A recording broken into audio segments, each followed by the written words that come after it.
വിദ്യയും വൈശാഖും തമ്മിൽ കൊമ്പ് കോർത്തുകൊണ്ടേയിരുന്നു. ആദ്യമൊക്കെ എല്ലാവരും തമാശയായി അത് ആസ്വദിച്ചു. പിന്നീട് സാഹചര്യം മോശമാകുമെന്നായപ്പോൾ അഭി മനുവിനോടും ആതിരയോടും അവരെ പിടിച്ചു മാറ്റാനായി പറഞ്ഞു. അതിൻ പ്രകാരം മനു വൈശാഖിനെ കൂട്ടി മുറിയിൽ നിന്നും ടെറസിലേക്കും രേഷ്മയും ആതിരയും കൂടി വിദ്യയെ ബാൽക്കണിയിലേക്കും കൊണ്ടുപോയി. അഭി അവർ പോകും വഴി നോക്കിയിരുന്നു. പിന്നീട് ആ നോട്ടം അവന്തികയിൽ ചെന്നെത്തി. അവളുടെ മുഖം അപ്പോഴും വാടിത്തന്നെ നിന്നിരുന്നു. അവന്തിക, താനെന്താ ആലോചിക്കുന്നേ? അവൾ ഒന്നുമില്ല എന്ന രീതിയിൽ തലയാട്ടി. താനിങ്ങി വന്നിരുന്നേ, ഞാൻ ചോദിക്കട്ടെ? വേണ്ട, ഞാനിവിടെ നിന്നോളാം, അഭിയേട്ടൻ പറഞ്ഞു.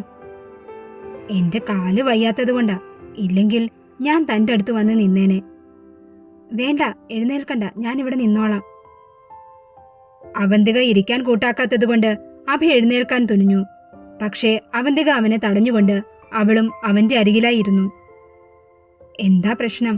പറ, കേൾക്കട്ടെ. അഭി ഒരു ചിരിയോടെ അവളെ നോക്കിയിരുന്നു. എനിക്ക് പ്രശ്നമൊന്നുമില്ല. അഭിയേട്ടന് ഞാൻ കാരണം ഇനി ഒരു പ്രശ്നം ഉണ്ടാകരുത്. അതുകൊണ്ടാ ഞാൻ പറഞ്ഞത് എന്നെ ഇനി സഹായിക്കണ്ട എന്ന്. അതിന് ഞാനെപ്പോഴാ തന്നെ സഹായിച്ചത്? അഭി കയ്യും കെട്ടിയിരുന്നുകൊണ്ട് ചോദിച്ചു, കൂട്ടത്തിൽ ഒരു കള്ളച്ചിരിയും. അല്ല, സിദ്ധാർത്ഥിൽ നിന്നും എന്നെ അന്ന് ഫെസ്റ്റിവലിന്റെ പേരും പറഞ്ഞു കൂട്ടിക്കൊണ്ടു പോയില്ലേ? അത് ഞങ്ങൾ നേരത്തെ തീരുമാനിച്ചതായിരുന്നല്ലോ. പിന്നെ തന്നോട് പറയാൻ കുറച്ച് ലേറ്റായി പോയി, അത്രേ ഉള്ളൂ. അപ്പോ എന്നെ സഹായിച്ചതല്ലേ? അവന്തികയുടെ കണ്ണു നിറഞ്ഞു വന്നു. ഇതുവരെ തനിക്ക് തോന്നിയ ചിന്തകളിൽ അഭി തന്നോടുള്ള ഇഷ്ടം കാരണം അയാളിൽ നിന്നും രക്ഷിച്ചതായിരുന്നുവെന്ന് കരുതി. പക്ഷേ അവൾ ആഗ്രഹിച്ച ഉത്തരമായിരുന്നില്ല അവനിൽ നിന്ന് ലഭിച്ചത്. അതവളെ വേദനിപ്പിച്ചു. എന്നാൽ അവന്തികയെ ചുമ്മാ ദേഷ്യം പിടിപ്പിക്കണമെന്ന ഉദ്ദേശമേ അവനുണ്ടായിരുന്നുള്ളൂ. പക്ഷേ അവൾ കരയുന്നത് കണ്ടപ്പോൾ അവന് സങ്കടം തോന്നി. ബെഡിലിരുന്ന് അവളുടെ കൈയെടുത്ത് അവന്റെ കയ്യിൽ പൊതിഞ്ഞു പിടിച്ചു. അവന്തിക അവനെ നോക്കി. അയ്യേ, എന്റെ പെണ്ണ് കരയുവാണോ? അവൻ അവളുടെ കണ്ണുനീരിനെ തുടച്ചു മാറ്റി. അവനത് കാണാൻ ആഗ്രഹിച്ചിരുന്നില്ല. ഞാൻ നിന്നെ സഹായിച്ചതല്ല, എന്റെ പെണ്ണാണ് നീ. നിന്നെ മറ്റാർക്കും വിട്ടുകൊടുക്കാൻ എന്റെ മനസ്സ് അനുവദിക്കുന്നില്ല. അവളുടെ കണ്ണുകൾ മിഴിച്ചു നിന്നു. അവൻ അവളുടെ മുഖം അവന്റെ ഉള്ളം കൈയിലെടുത്തു. അവന്തിക, എനിക്ക് നിന്നെ എത്രമാത്രം ഇഷ്ടമാണെന്നറിയാമോ? എന്റെ ജീവനാണ് നീ, എന്റെ പ്രാണനാണ് നീ. നിന്നെ കാണുമ്പോൾ എന്നിലുണ്ടാകുന്ന ഓരോ വികാരങ്ങളും എന്നിൽ പുതുമയുള്ളതായിരുന്നു. സ്നേഹം, വാത്സല്യം, പ്രണയം, അങ്ങനെയെല്ലാം നിന്നിൽ മാത്രമായി ചുരുങ്ങിയതുപോലെ. നീ ഇല്ലാതെ എനിക്കൊരു ജീവിതമില്ല എന്നൊരു തോന്നൽ.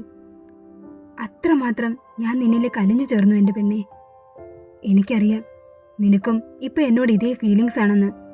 പക്ഷേ നീ അതെന്താ മറച്ചു പിടിക്കുന്നത്? ഒന്ന് പറഞ്ഞൂടെ എന്നോട്? നിന്റെ ഹൃദയത്തിൽ ഒളിപ്പിച്ചു വെച്ച സ്നേഹം എനിക്ക് പകർന്നു തന്നൂടെ പെണ്ണെ?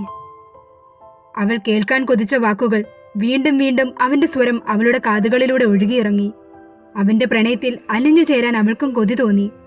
അവൾ അവന്റെ നെഞ്ചിലേക്ക് ചാഞ്ഞു കിടന്നു. കണ്ണുകൾ ഇറുക്കി അടച്ചു. അവനെ മുറുകെ പിടിച്ചു.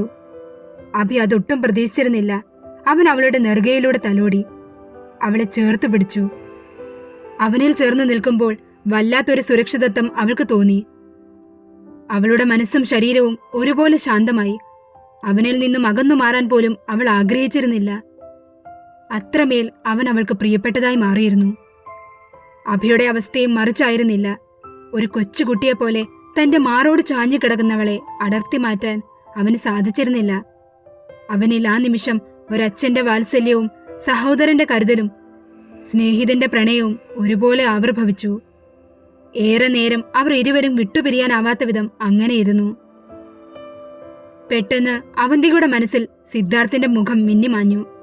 ഒരു നോട്ടത്തിന്റെ പേരിൽ അഭി ഇത്രയും അനുഭവിച്ചെങ്കിൽ താൻ അവനെ പ്രണയിക്കുന്നുണ്ടെന്ന് സിദ്ധാർത്ഥ് അറിഞ്ഞാൽ വരാനിരിക്കുന്ന അപകടത്തെ മുൻകൂട്ടി കണ്ടുകൊണ്ട് അവൾ കണ്ണുകൾ വലിച്ചു തുറന്നു.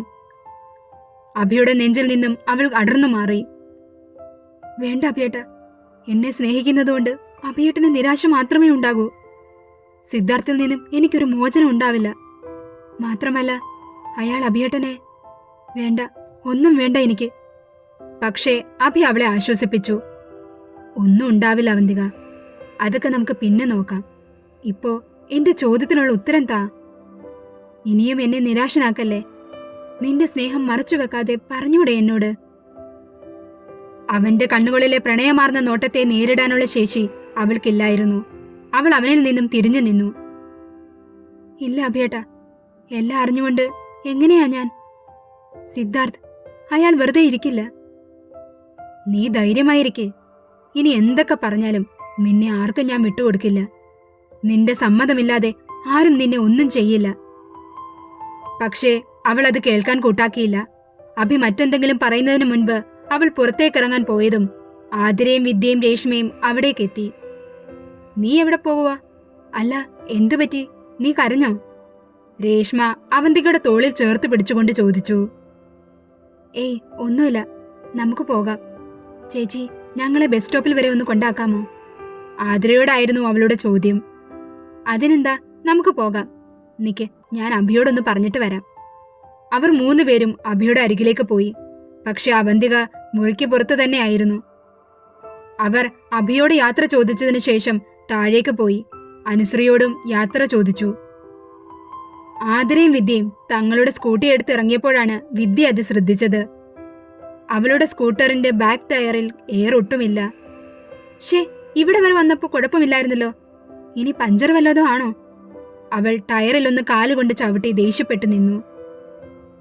എന്തു പറ്റിയടി? അവരുടെ അരികിലേക്ക് മനു വന്നിരുന്നു. ഡാ, അവളുടെ സ്കൂട്ടിയുടെ ടയർ പഞ്ചറാണെന്ന് തോന്നുന്നു. ആണോ? ഇനി എന്തു ചെയ്യും? എങ്കിൽ രേഷ്മയെ ഞാൻ കൊണ്ടുവിടാം. വിദ്യേ, നീ ഇവിടെ ഇരിക്കെ. ഇവരെ കൊണ്ടുവിട്ടിട്ട് ഞാൻ തിരിച്ചു വരാം. നിന്നെ ഞാൻ ഡ്രോപ്പ് ചെയ്യാം. എന്താ, പോരെ? അതനുസരിച്ച് അവന്തിക ആതിരയുടെ സ്കൂട്ടിയുടെ പുറകിൽ കയറി. മനു തന്റെ ബൈക്കുമായി അഭിയുടെ വീടിന്റെ കാർപോർച്ചിൽ നിന്നും റോഡിലേക്ക് ഇറക്കി. ആതിര മുന്നിലും മനു പിന്നിലുമായി പോയി. വിദ്യ അഭിയുടെ അടുത്ത് ചെന്നിരുന്നു. താഴെ ഉണ്ടായ കാര്യങ്ങളും അവനോട് വിശദീകരിച്ചു. ഡാ, ആ മായി നോക്കി എന്തിയേ? വിദ്യ അഭിയോട് ചോദിച്ചു. അവൻ ടെറസിലാണെന്ന് തോന്നുന്നു. എടി, നിങ്ങൾക്കിടയിൽ എന്താ സംഭവിച്ചത്? കോളേജിൽ വന്ന അന്നു മുതൽ ഞങ്ങളെക്കാളേറെ നിങ്ങളായിരുന്നു കൂടുതൽ കമ്പനി. പിന്നെ ഇടയ്ക്ക് വെച്ച് എന്തു പറ്റി? നീ എന്തിനാ അവനോട് എപ്പോഴും വഴക്കിന് പോകുന്നത്? ശരിക്കും നിങ്ങൾക്കിടയിൽ എന്താ ഉണ്ടായത്? വിദ്യ അഭിയെ നോക്കി മെല്ലെ ചിരിച്ചു. സത്യം പറ വിദ്യ, എനിക്കതറിയണം. അഭി വീണ്ടും ചോദിച്ചു. നീ പറഞ്ഞത് ശരിയാ. കോളേജിൽ വന്ന ആദ്യ ദിവസം തന്നെ ഞങ്ങൾ വലിയ കൂട്ടായി. പിന്നീടാണ് നീയും മനുവും ആതിരയും ഞങ്ങൾക്കിടയിൽ വന്നത്. അപ്പോഴും വൈശാഖ് എനിക്ക് സ്പെഷ്യലായിരുന്നു. സൗഹൃദം എന്നതിലുപരി മറ്റെന്തോ അവനെ എന്നിലേക്ക് വലിച്ചടുപ്പിച്ചതുപോലെ. അവൻ എനിക്ക് ആരെല്ലാമോ ആണെന്നൊരു തോന്നൽ. ഒടുവിൽ ഞാനത് മനസ്സിലാക്കി. എനിക്ക് അവനോടുള്ളത് വെറും ഒരു സൗഹൃദമായിരുന്നില്ല, പ്രണയമായിരുന്നു. പിന്നീട് അവൻ എനിക്ക് എൻ്റെ പ്രാണനായി മാറിയിരുന്നു. പക്ഷേ ഒരു ഘട്ടത്തിൽ അവൻ എന്നിൽ നിന്നും അകലാൻ തുടങ്ങി. എന്നിലേക്ക് പതിയേണ്ട കണ്ണുകൾ മറ്റു പെൺകുട്ടികളിൽ പതിയുമ്പോൾ എൻ്റെ മനസ്സിൽ അനുഭവപ്പെട്ടിരുന്ന നീറ്റൽ, അതെനിക്ക് സഹിക്കാവുന്നതിലും അപ്പുറമായിരുന്നു.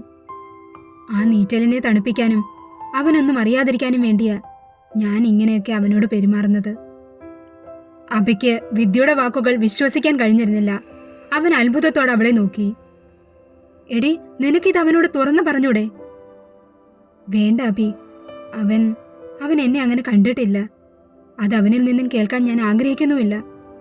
അങ്ങനെ ഉണ്ടായാൽ എൻ്റെ ഹൃദയം നിലച്ചു പോകും. ഞാൻ എല്ലാം മറക്കാൻ ഒരുപാട് ശ്രമിക്കുന്നുണ്ട്. ശരിയാവുമായിരിക്കും. അവൾ ഒരു ദീർഘനിശ്വാസം എടുത്തു. അഭി, ഇതൊന്നും മറ്റാരും അറിയണ്ട, വൈശാഖ് പോലും. നമുക്കിടയിൽ മാത്രം ഈ രഹസ്യം കാത്തു സൂക്ഷിച്ചാൽ മതി, പ്ലീസ്. അഭി ശരിയെന്ന് തലയാട്ടി. ഡാ, അവരൊക്കെ എന്തിയേ? വൈശാഖ് അഭിയുടെ മുറിയിലേക്ക് കയറി വന്നു. അവനെ കണ്ടതും തന്റെ കണ്ണുകളിൽ നിന്നും പൊഴിഞ്ഞ ചെറുതുള്ളികളെ അവൻ കാണാതെ വിദ്യ മായ്ച്ചു കളഞ്ഞു. അവര് പോയി. നീ എവിടെയായിരുന്നു? ഞാൻ ടെറസിലുണ്ടായിരുന്നു. അല്ല, ഇതിനെ കൊണ്ടുപോയില്ലേ? എങ്ങനെ കൊണ്ടുപോവാനാ? കയ്യിലിരിപ്പ് അങ്ങനത്തേതല്ലേ. വൈശാഖ് പുച്ഛഭാവത്തിൽ അവളെ ഒന്ന് നോക്കി. അവൾക്ക് ദേഷ്യം വന്നിരുന്നു. ഡാ, മതിയടാ. അവളുടെ വണ്ടി പഞ്ചറായെന്ന് തോന്നുന്നു. രേഷ്മയെ മനു ബസ് സ്റ്റോപ്പിൽ കൊണ്ടുവിടാമെന്ന് പറഞ്ഞ് പോയിട്ടുണ്ട്. അഭി പറഞ്ഞതും വൈശാഖ് അതേ ഭാവത്തിൽ തല വെട്ടിച്ചു. അഭി, ഞാനെങ്കിൽ അങ്ങോട്ട് പോകുക. എനിക്കൊരാളെ കാണാനുണ്ട്. അതും പറഞ്ഞ് അവൻ തിരിഞ്ഞു നടന്നു. മുറിയുടെ വാതിലിനടുത്തായപ്പോൾ അവൻ വിദ്യയെ ഒന്ന് നോക്കി. നീ വരുന്നുണ്ടോ? ഞാൻ നിന്റെ വീടിനടുത്താ പോകുന്നേ. വേണമെങ്കിൽ നിന്റെ വീട്ടിൽ ഡ്രോപ്പ് ചെയ്യാം. പക്ഷേ വിദ്യ വരുന്നില്ല എന്ന് പറഞ്ഞ് മുഖം തിരിഞ്ഞു നിന്നു. വേണ്ടെങ്കി വേണ്ട, ഞാൻ പോകുക. ഡാ നിൽക്കടാ, അവളും കൂടി വരുന്നുണ്ട്, അഭി വൈശാഖിനെ തടഞ്ഞുകൊണ്ട് പറഞ്ഞു.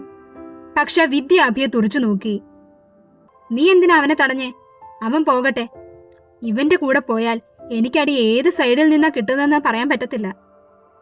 വല്ല പെണ്ണുങ്ങളെയും വായി നോക്കാനുള്ള പ്ലാനുമായിട്ടാ ഇവൻ പോകുന്നത്. വിദ്യയുടെ പരിഹാസം വൈശാഖിന് ഇഷ്ടപ്പെട്ടിരുന്നില്ല. അവൻ അവളുടെ അരികിൽ വന്നു നിന്നു. ആടി, ഞാൻ വായി നോക്കാൻ തന്നെയാ പോകുന്നേ. ഇത്രയൊക്കെ ആയ സ്ഥിതിക്ക് നീയും എന്റെ കൂടെ വന്നേ പറ്റൂ. നിന്റെ വീടിനടുത്തല്ലേ, അപ്പൊ ആരെങ്കിലും എന്തെങ്കിലും പറഞ്ഞാ നിന്റെ ഫ്രണ്ടാണെന്ന് പറഞ്ഞ് തടി തപ്പാലോ.